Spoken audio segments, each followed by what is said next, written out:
Okay. She's beautiful and young. I want a guy. Why not a guy come in and accomplished, and we don't need the guys. That's what tonight's all about, the women. In fact, I know.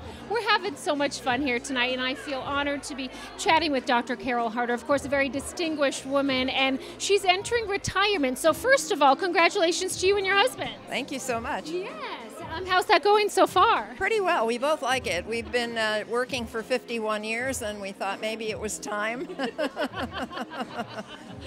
51 years. Yeah, that's probably a lot older than you are. Longer than you are old, I should say.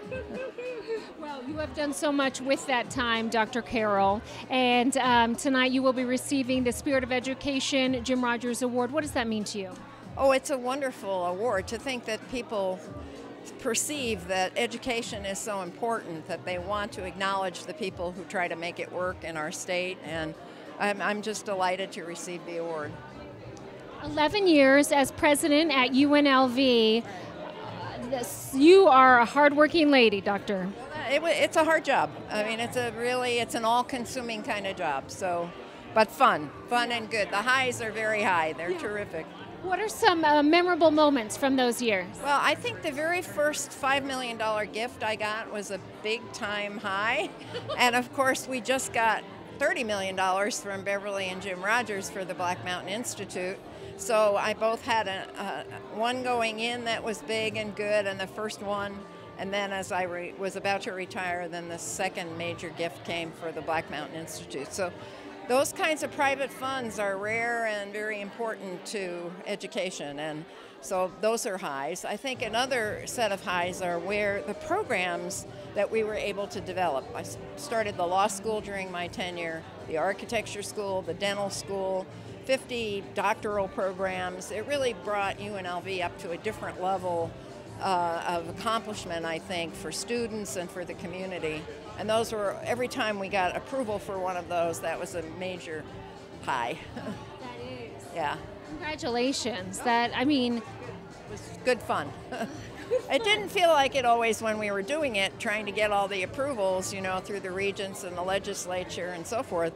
But when it was done, and like the law school is number 68 in the country already after only 12 or 15 years, and that's terrific. Yeah, it really is. Yeah. It's considerable. It is. With your time looking back, and you can see the challenges that we have ahead in our state, yes. What are some suggestions you have that we can make the switch and turn this around? Well, I really do think the state has to invest more money in education. I know educators tend to say that, but having been in New York and California and Ohio, where there is a larger investment by the state in education, I see how much good that can do. And I think this year the education did very well with Governor Sandoval and the legislature. Not as well as it might at some point, but if we can keep that going, regardless of which party is in the governor's seat, I think that will eventually pay off to really first-class education in our state.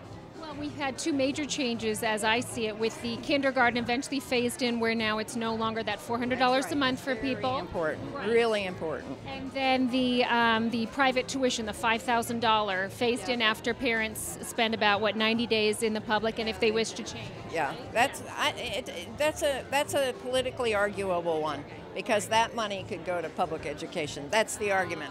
So I'm not going to go there, but it's arguable whether that's the best thing to do with the funds. I think if public schools were funded the way they should be, then that would be a better choice. But that is political, so as I say, I'm going to try to stay out of that. Smart lady. And of course, this evening, all the funds benefit Dress for Success. Such an important program. I love that program.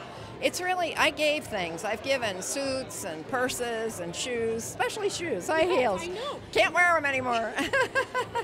And they need them, the young people or people who haven't had the opportunities to interview for jobs, looking really professional. That's such a helpful thing to do. So I think it's a great program. Boost their confidence in all aspects. Yeah. Well, thank you so much. Thank you. I really enjoyed chatting with you.